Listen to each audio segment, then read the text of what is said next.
السلام علیکم ورحمۃ اللہ وبرکاتہ۔ یہ بھائی آپ نے جو پوسٹ بھیجی ہے، ان کا گوشت کھانے سے وضو ٹوٹ جاتا ہے۔ سیدنا جابر میں سامورہ رضی اللہ عنہ سے روایت ہے کہ ایک آدمی نے نبی علیہ الصلوۃ والسلام سے سوال کیا، کیا میں بکری کے گوشت کو کھانے سے وضو کروں؟ آپ نے فرمایا اگر چاہو تو وضو کر لو اور اگر چاہو تو نہ کرو۔ اس نے عرض کیا کیا میں اونٹ کے گوشت کھانے سے وضو کروں؟ آپ نے فرمایا ہاں، اونٹ کے گوشت کو کھانے سے وضو کرو۔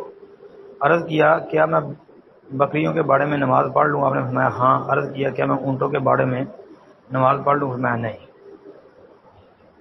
محترم بھائی، اس میں جو بات ہے نا اونٹ کا گوشت کھا کے وضو کرنے کے حوالے سے اور بکریوں کا گوشت کھا کے، تو پہلے جو ہے نا یہ تھا کہ رسول اللہ صلی اللہ علیہ وسلم نے آگ پر پکی ہوئی چیز کھا کے وضو کرنے کا حکم دیا تھا۔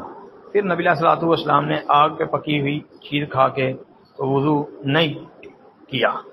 تو اہل علم محققین کہتے ہیں کہ وہ پہلا حکم جو ہے وہ منسوخ ہو چکا ہے۔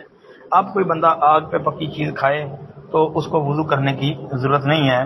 اگر اس کا پہلے سے وضو ہے تو وہ اسی وضو سے نماز پڑھ لے۔ مطلب آگ پہ پکی چیز کھا کے وضو کرنے کی ضرورت نہیں ہے۔ باقی یہ بات صحیح حدیثوں میں یہ آتا ہے کہ اگر بندے نے کوئی دودھ شودھ پیا ہے تو اس کے اندر چکناہٹ ہوتی ہے نا، تو بندہ کلی شلی کر لے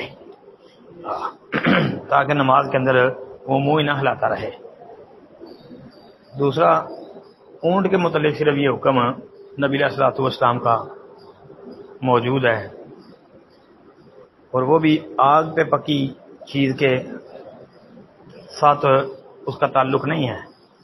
ویسے ہی نبی علیہ الصلوۃ والسلام نے یہ فرمایا ہے کہ اونٹ کا گوشت کھا کے جو ہے نا وہ وضو کرنا ہے۔ اگر پہلے سے وضو ہے بھی لیکن پھر بھی وضو کرنا پڑے گا، یعنی مطلب یہ کہہ لیں دوسرے لفظوں میں کہ یہ اونٹ کا گوشت جو ہے یہ نواقض وضو ہے۔ السلام علیکم۔